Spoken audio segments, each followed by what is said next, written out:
اعوذ باللہ من الشیطان الرجیم بسم اللہ الرحمن الرحیم۔ السلام علیکم ورحمۃ اللہ وبرکاتہ۔ رب زدنی علما۔ آج ہم سیکھیں گے اذان کا جواب کیسے دیں۔ اذان کا جواب، اذان کے جواب میں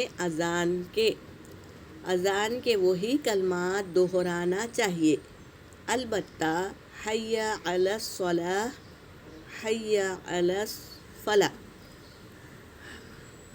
حی علی الفلاح کے جواب میں کیا کہنا ہے ہم کو؟ لا حول ولا قوت الا باللہ العلی العظیم کہنا ہے۔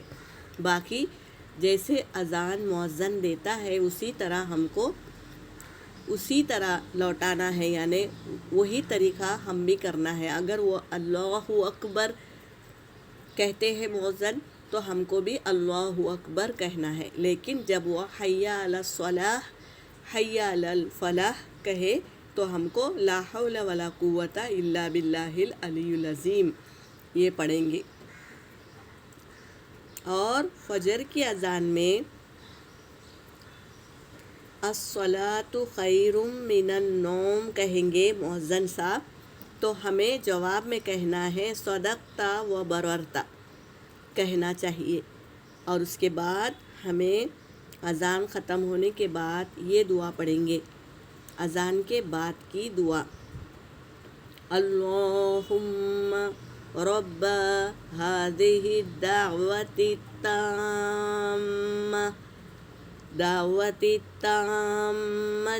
والصلاة القائمة آت محمدا الوسیلة والفضیلة وابعثه مقاما محمودا، یہاں پر محمودہ ہے، الذی وعدتہ، یہاں دال نہیں پڑھیں گے، تا پڑھیں گے، وعدتہ انک لا تخلف المیعاد، صدق اللہ العلی العظیم۔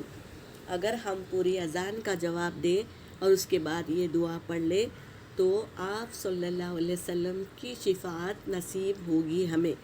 تو ہمیں ہر چیز کی معلومات کر کے ہمارے آخرت کے لیے اعمال جمع کرنا ہے نا، تو یہ بہت بہترین اعمالوں میں سے ایک اعمال ہے جو ہم اس کو یاد کر کے انشاءاللہ 5 وقت یہ اذان ہمارے گھر پر سننے آتی ہے تو یہ دعا ضرور پڑھے اور جواب بھی دے اذان کا، اور اس کے بعد یہ دعا پڑھے، اور اس کے بعد ایک اور دعا اپنے کو جو چاہے وہ پڑھ سکتے ہیں، جیسے کہ اللہم انکا عفو تحب العفو فاعف عنی، یا تو اللہم انی اسألوک الہدی والتقی والعفاف والغنی، کوئی بھی دعا پڑھ سکتے ہیں۔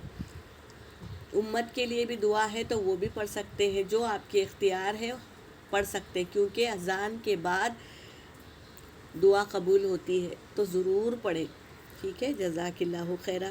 اللہ ہم سب کو سنتیں عمل کرنے والا بنا دے، سنتوں پر عمل کر کے چلنے والا بنائے، آمین یا رب العالمین۔